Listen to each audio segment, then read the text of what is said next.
what drives my success as a graphic artist? For one, to leave a legacy. I want to create something, or create a business, create a vehicle for them where they can, when they're older, they don't have to hustle and strive as much and as hard as I did. I don't know when, I can't really say when I discovered my passion, but I've always had it. Like I said, I always into comic books, cartoons, and special effects, and anything with a wow factor. So I try to put that into my art. As a kid, I picked up the pen, the pencil, the crayon, whatever. I started creating my own little fantasy worlds. You couldn't go outside, your own punishment locked in your room, or whatever case may be. Some people have music as an outlet. Some people have art as an outlet. I had both. Pops and everybody would look at my work and be surprised. Man, you can do something with that. You should do this. You should do that. So you encouraged it at doing something, like I said, whether it's art, music, sports, whatever, you keep on going with it. It encourages you because you see what other people think about it, and you start thinking a certain kind of way about yourself. Hey, maybe I am dope with this. I think as a kid, we all like cartoons. So growing up, my dad, my uncles, everybody was into comic books. So I grew up checking out the X-Men, Spider-Man, and stuff like that. I think art imitates life, and sometimes life imitates art. So when I sit down, I like to create things that really don't exist, as well as things that do exist. On the flip side of that, I like the fantasy stuff. I like to create the stuff that you really can't do. I always had a vivid imagination, so it's always something I want to get out of my head, and the best way to do it a lot of times is through the art. Creative juices can come from anywhere. A good conversation, a good movie, a good song, just anything to get you pumped up, how you ready to go.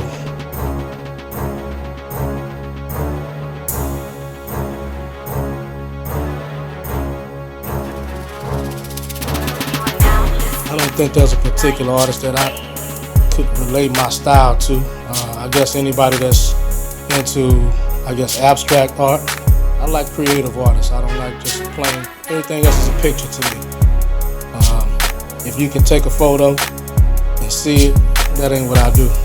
I like to superimpose, like I say, take things to the next level. Inspire and motivate other folks the same way I was inspired and motivated. When I'm creating artwork or designing a piece, whether it's a logo or a t-shirt or anything else, a flyer, business card, a poster, whatever. If a person has a picture, I start with that picture. If a person has nothing but a title, I start with that title, and I kind of play in my head, what did that title say to me? I create around that muse, whether it be that title or a picture. Like I say, people, place, a thing. I just build around it. I just keep on going. Sometimes it takes me 2 hours. Sometimes it might take me 2 days. Sometimes it might take me a week. Just depends on how much I'm into this piece and what's it saying to me. So I know that I've arrived and the customer will be happy when I run out of ideas. When I say that I done put too much on, it's kind of like cooking. You can only put so much on a plate. Everything don't mix together, everything don't go together, everything don't taste right together. So, I play with colors and shapes and stuff like that. I go hard in my artwork, just like I do with anything that I'm doing. That's how you get to the paper, you know what I'm saying? You have the riots in Ferguson and Baltimore and stuff like that. A lot of people like to rant, rage, debate, argue, talk about that type of thing. I sit down and bust open Photoshop and start creating around that, you know what I'm saying? So at that point in time, if I'm feeling a certain kind of way, most definitely my art gonna reflect the way I feel. My dad used to draw. As a kid, my dad was dope. He used to draw little funny characters, anything from a little funny character to actual Marvel characters and stuff like that. He was a big comic book fan. I just sit back and watch him draw things, and as a child, you want to emulate your parents. So whether he was looking or not looking, I pick up the pen or the pencil and try to copy off Pops. So I had my little characters at some point in time. And when you get in school, you take art classes. The teachers figure out who the dopest at art in the classroom. So me and a couple of other guys, we were always on top of the art thing. So inspiration-wise, I say my pops introduced me to art. You know, just watching him grow up. Got a real vivid and wild imagination.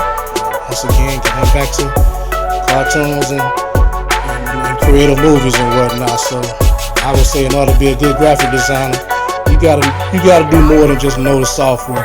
You gotta have some type of creativity, some type of creative mind, a vision, you know, that sets you apart from everybody else. If everybody's going left, you should have something in your head to take you to the right and stand out. You gotta stand out. You just average. In my artwork, I always have white doves somewhere in the picture. Sometimes they stand out. Doves represent peace, you know, just kind of hidden somewhere. But yeah, my mom passed away, so you'll see a certain number of doves. They all represent those peaceful elements. One may be my mom. I have 3 sons. If you see 3 doves, that's what those 3 doves represent. So if I died tomorrow, if God came and snatched me up tomorrow, you can look back at my artwork and I'm still, you know what I'm saying, speaking to you through my artwork.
Such as portraits or whatnot, I can take something and just liven it up a little bit. So that's still real life. That's art imitating life.